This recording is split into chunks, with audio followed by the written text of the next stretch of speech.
Most people believe they've missed the boat on Bitcoin. They check out its price, see it's around 6 figures and start chasing cheaper alternatives. But what if I told you that we're still insanely early? In the past year alone, institutions have purchased around 1 million Bitcoin, driving the price up from around $60,000 per Bitcoin to over $100,000 per Bitcoin. And that was just the warm-up, because the real buyers are about to step in. Nation states. Governments around the world are preparing to load up on Bitcoin. And you can front run them. But the window of opportunity is closing very fast. And in this video, I'm going to explain why. Now, before we continue with the rest of this video, do me one quick favor. If you enjoy watching videos like this one, where I break down complex topics and developments within the world of crypto, money, and finances, then make sure to smash the like button and subscribe to my channel, because I'm going to be posting regular videos just like this one to help you to make sense of everything that's going on and to help you to position yourself for maximum profits in this market. Now, let's dive in. Okay, unless you've been living under a stone, you've probably heard the stories and rumors of nation states entering Bitcoin. And El Salvador, of course, is the leader. They embraced Bitcoin as a legal tender a couple of years ago. And other countries are on their path to embracing Bitcoin too. For example, the United States already signed an executive order to turn the US into the crypto capital of the world. And they've already set up special commissions to focus on establishing this Bitcoin strategic reserve. Switzerland is already quite far with this. Brazil is already on its way. And a bunch of other countries have some legislative proposals in the pipeline.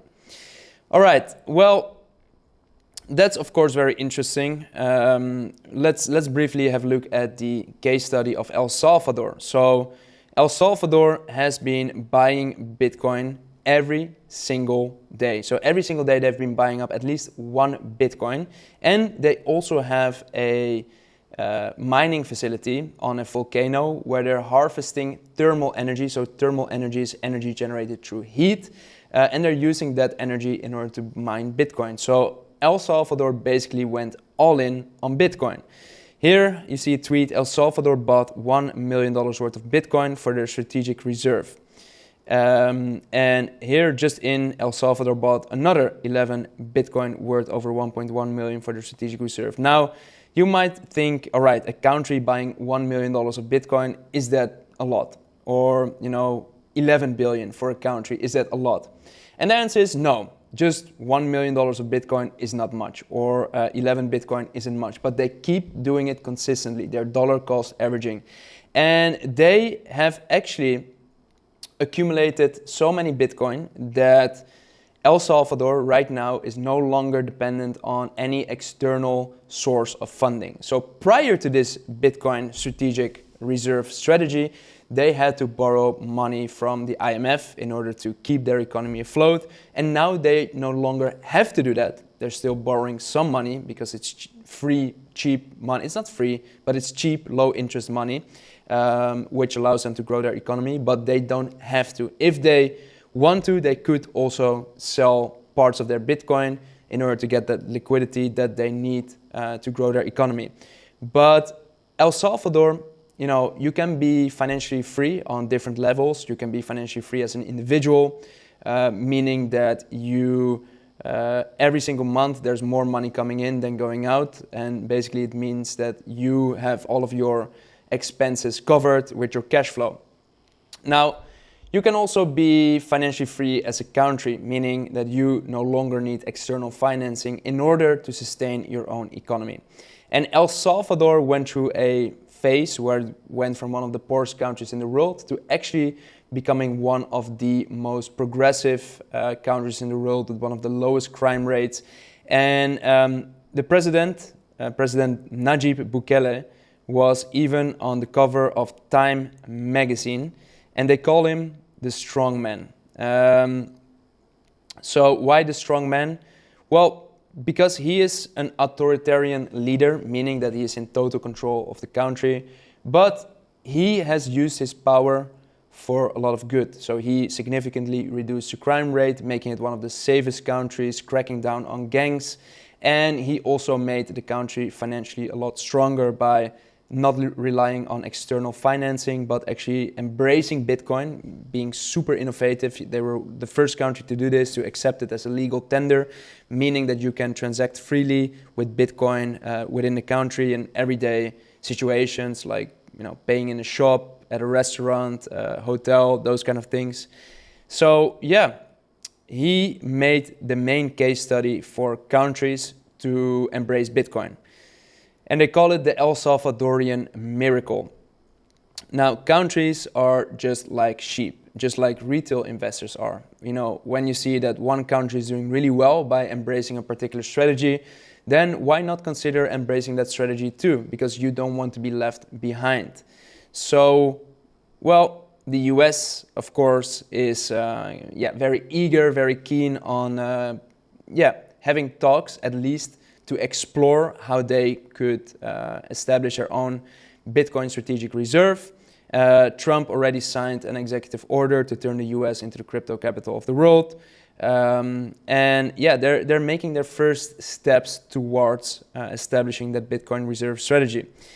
Here is a tweet, and it says that the $90 billion Van Eck, so Van Eck is an asset manager, they're supporting a Bitcoin reserve. They say that the US could reduce its national debt by 35% by establishing a strategic Bitcoin reserve.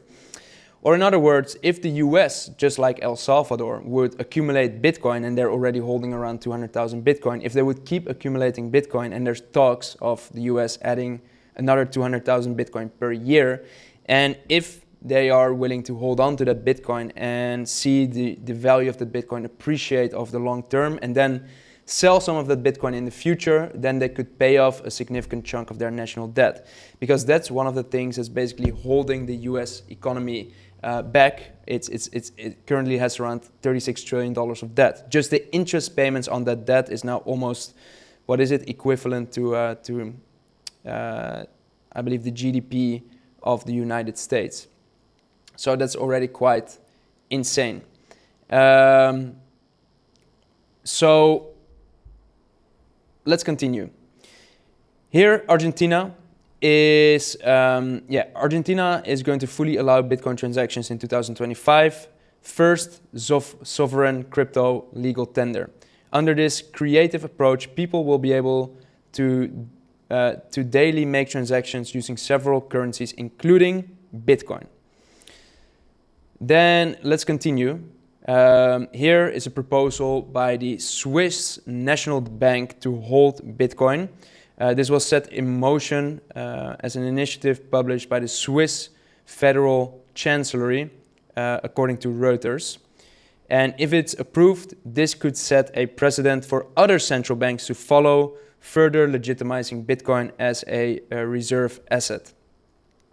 Now, why would these nations embrace Bitcoin? Why suddenly the historic pivot in fighting Bitcoin to now embracing Bitcoin and talking about buying up Bitcoin and holding it in their reserves? Well, it all comes down to the numbers. Bitcoin has been the best performing asset class of the past decade. It generated around 230% of annualized returns.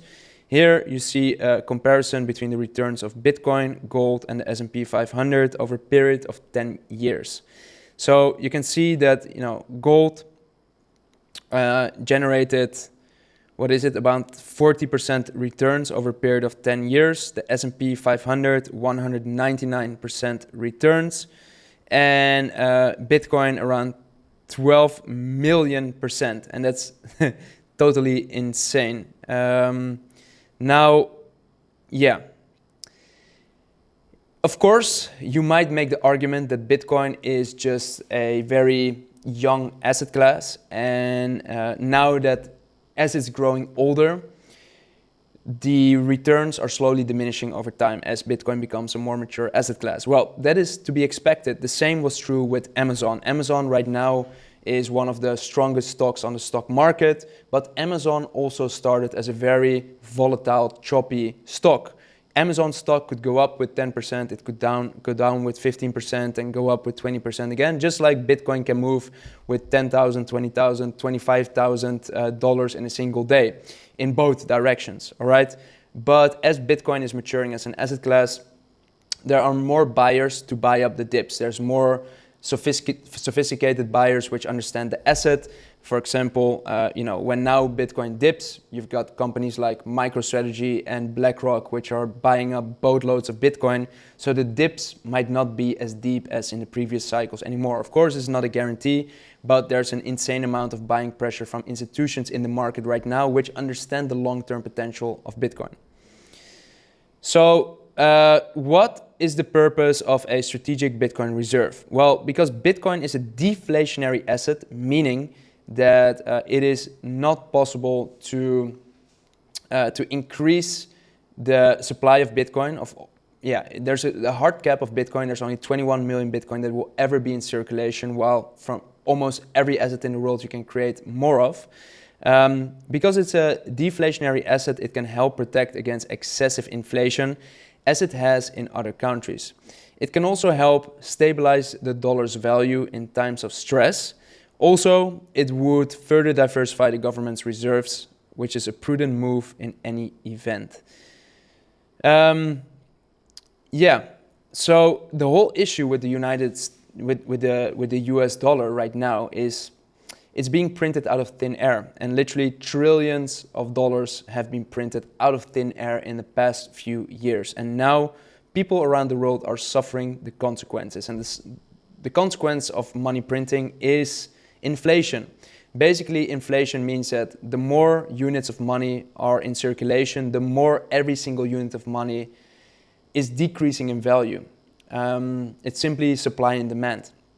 Now, the US government or the US central bank, the Fed, isn't the only central bank that's printing money. The same is happening with the Japanese yen, with the pound, with the euro, and other currencies around the world. Inflation is a feature of the system, so to say. So backing up a currency with actual real tangible assets like gold, like Bitcoin, that can actually help to bring back the trust into a currency or an economy or a government. So here you see a very interesting tweet, which is the median new American home price expressed in Bitcoin.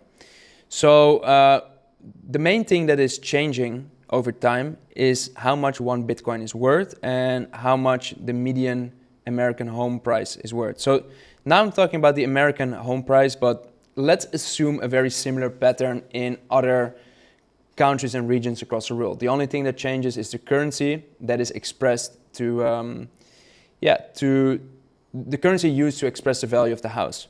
So in 2010, one house would be worth around almost 730,000 Bitcoin. In 2011, 65,000. In 2012, 50,000. In 2013, 19,000. In 2014, 351. In 2015, 900 Bitcoin. 2016, 697 Bitcoin. And let's fast forward all the way to 2023. A house would be 14 Bitcoin, 2024, 8 Bitcoin, 2025, 4 Bitcoin. Now, what is the pattern that you're recognizing? Well, if you are holding Bitcoin, then the price of houses is actually becoming cheaper over time. We went from almost 740,000 Bitcoin to now only 4 Bitcoin for one single house. Whereas if you would be holding euros, dollars, yens, Great British pounds, like the likelihood that you'll see the exact reverse situation is a lot more probable, so that houses have actually become a lot more expensive if you express it in fiat currencies. For example, I purchased a house during COVID, an apartment actually, and this apartment was, I bought it for 430,000 euro, and right now it's worth 600,000 euros. So meaning that it has gone up in value. But did the house actually go up in value? Because the house is just the same apartment, nothing really changed about the apartment, but one thing did change, and that's the fact that there's more euros in circulation. So the inflation is a lot higher, and as a result you need more units of euros in order to buy the same apartments. And the same holds true with products and services. If you wanted to buy them in a couple of years from now, you probably need more euros or dollars or yens or pounds, whatever. Here, Michael Saylor, is the CEO of MicroStrategy. It's now called Strategy. And they have been buying up a lot of Bitcoin in the past few years and actually became the best performing stock on the stock market. And what MicroStrategy realized is, hey, we've got all of this excess capital, we've got all of this excess liquidity, which we need to put to work. Otherwise, it's losing money, it's losing value due to inflation. So what can we do with it? Yeah, we can buy short-term treasury bonds and earn a few % of interest, or we can invest it in gold or real estate. And they basically did all of these calculations and analysis, and they came to the conclusion that there's no better asset to store their value in, to store their wealth in, than Bitcoin. So they actually announced a very ambitious plan to raise $42 billion worth of capital through debt and through equity to buy up Bitcoin. And right now they hold around 480,000 Bitcoin, and they keep on accumulating more. And yes, well, central banks around the world are printing more money out of thin air. Investing in Bitcoin is no longer an option, it's a necessity. Because if you do not invest in Bitcoin or you do not accumulate Bitcoin, then you will suffer the consequences. And that's basically that your life will become more difficult over time. And if I have the option to either choose my life to become more difficult or to choose to have my life become easier over time, just like, you know, these house prices, when I'm holding Bitcoin, houses become cheaper over time, but when I'm holding euros, dollars, yens, pounds, then houses become more expensive over time. I need more fiat currencies to buy the same house. So yeah, here is another tweet. What the hell is going on? The Fed is going to inject 75 billion into the financial system after funding squeeze. So yeah, US overnight repo rep surges. So they keep on pumping more money into the financial markets. Here another article. The US quietly printed $75 billion out of thin air for banks. And this is why Bitcoin matters. Exactly, because you cannot create more Bitcoin. There's a fixed supply of Bitcoin. There will only ever be 21 million Bitcoin that will ever be in circulation. And there's around $900 trillion worth of wealth stored across different assets: cash, gold, bonds, real estate, stocks.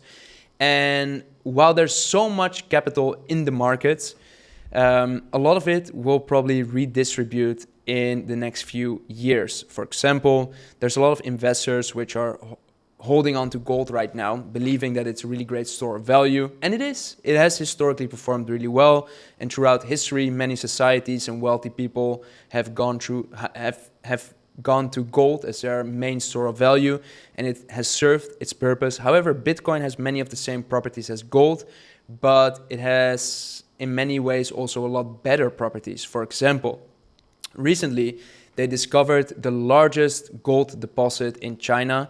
I believe it was $85 billion worth of gold, which was just found and brought into circulation. Well, you can't have that with Bitcoin. You cannot simply find more supply of Bitcoin. 21 million Bitcoin will be the max supply of Bitcoin. Similarly, another characteristic which Bitcoin does better than gold is, let's say that all hell breaks loose. We see a potential global conflict, and people say that gold is a safe haven in times of chaos and fear. Well, imagine that you've been holding your gold and you want to cash out your gold or buy something in the grocery store or buy something. Then you need to walk with your wheelbarrows of gold over the street. That's super risky. So you could carry large amounts of money in Bitcoin on simply a ledger or Trezor or cold storage wallet, or simply put it on an exchange or even a crypto card, and no one would really notice that you're bringing so much money or so much value with you. Whereas with gold, it's very risky. You either need to bring armed guards or armed transportation or, I don't know, guns or weapons to protect yourself if you're going to be carrying such large amounts of gold over a distance. So yeah, I believe we're going to see a shift from gold into Bitcoin. I also believe we're going to see a redistribution from stocks and real estate into Bitcoin. So over the next few years, as the world is understanding Bitcoin much better and is realizing that Bitcoin has really great characteristics and a very solid track record, more money will flow into Bitcoin. And as we as a Bitcoin community, become more educated, less people are actually selling their Bitcoin and are holding on to their Bitcoin. Especially, right now in the market, there's a lot of retail investors which are panicking because the market isn't going up in a straight line. And they're actually selling some of their Bitcoin. Well, where does that Bitcoin go? It's going straight to the holdings of BlackRock and MicroStrategy because they understand the long-term perspective or the long-term trajectory of Bitcoin as an asset class. And they're not going to sell. So over time, less and less supply will be moving on the market, meaning that the available supply on the market will see a large bidding war, which will probably drive the price of Bitcoin up to unprecedented heights. Keep this in mind, there's around 8 billion people on this planet, and there's around 21 million Bitcoin. Another statistic, there's around 60 million millionaires in the world. Even if every millionaire wanted to own one Bitcoin, there's simply not enough Bitcoin to go around. And around, 1.5 to 3 million Bitcoin is actually lost, so that's already taken out of circulation. BlackRock and MicroStrategy own around 1 million Bitcoin. They're probably never going to sell it, so that's also taken out of circulation. So in reality, there's around 17 million Bitcoin, and there's around 8 billion people on this earth. So even if one person would want to own a Bitcoin, even if everyone would just want to own a fraction of Bitcoin, it's going to be insane, right? There's so many people on this planet, and there's a very limited amount of Bitcoin. So it's going to be interesting. And one of the beautiful things about Bitcoin is it has such a hard cap. It has a hard cap of 21 million Bitcoin, meaning that you can't create more than 21 million Bitcoin. It will take around 100 years for the final Bitcoin to be mined by miners. And afterwards, no more new Bitcoin will be added to the supply. On the other hand, you can create more supply of practically almost any other asset. You can print more money, or central banks can print more money. You can build more houses. You can issue more stocks. You can issue more bonds. You can produce more watches.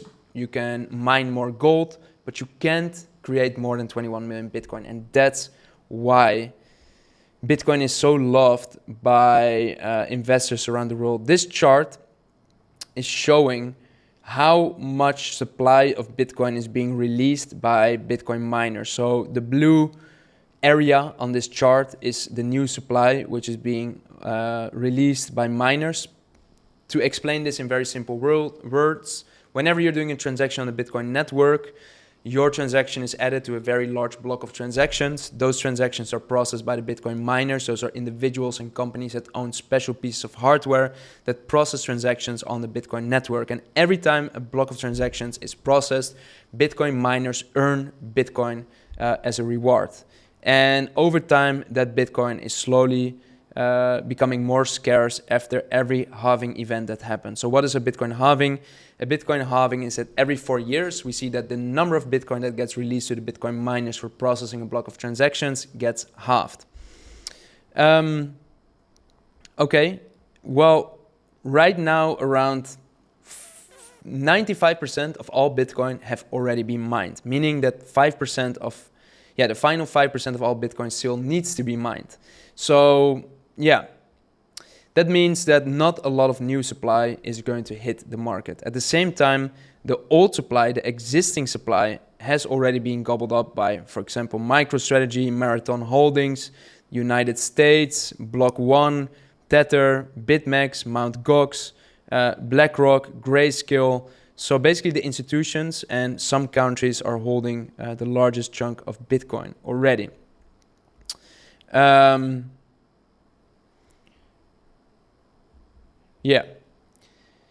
Now we also have a lot of Bitcoin that has been lost. So numbers of lost Bitcoin exceeds 33% of the total supply at a 7-month high.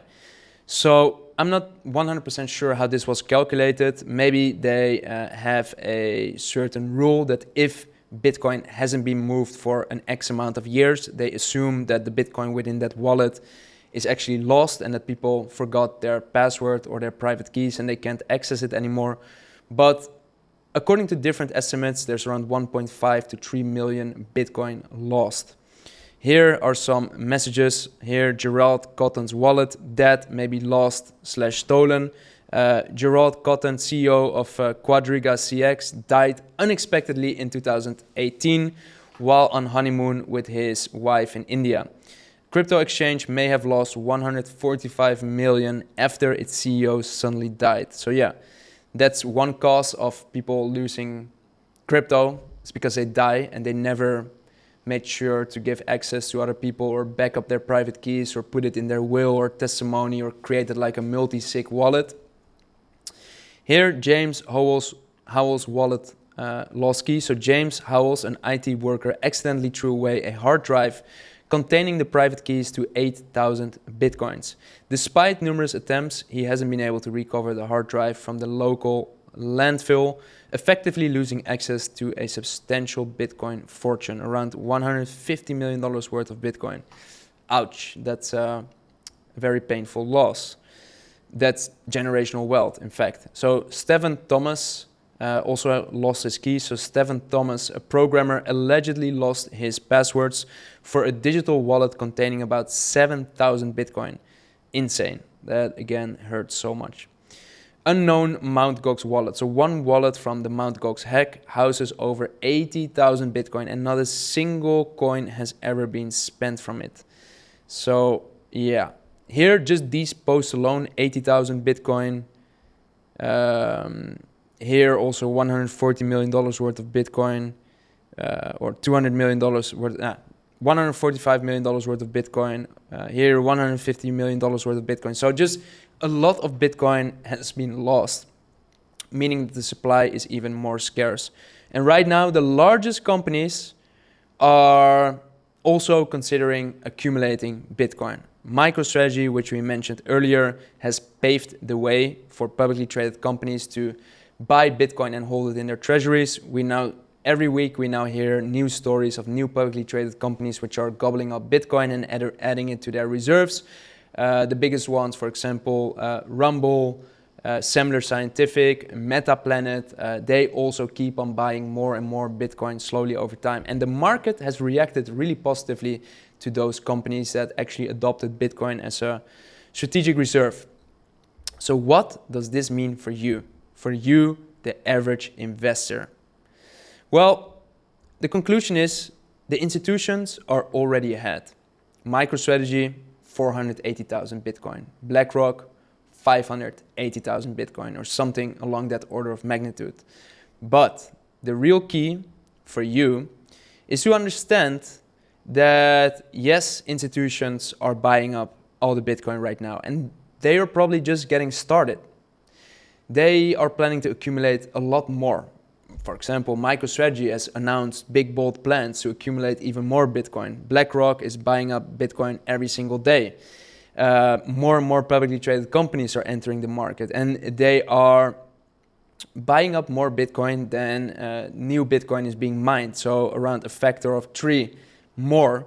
So that means that, yeah, soon we'll probably see a supply shock. But the key for you to understand, the key is the following. Bitcoin is following an adoption curve, a trajectory where we went from a very niche group of people, the Bitcoin developers that understood it the first. Then we saw adoption by the cyberpunks, libertarians, first businesses and OTC desks that emerged, then some retail investors and traders, then some market makers, arbitrage and basis traders, prime brokers. Then slowly some funds started to embrace Bitcoin in 2020. And now we're seeing that slowly private bankers, financial advisors, and large institutions, pension funds, insurance companies are now embracing Bitcoin.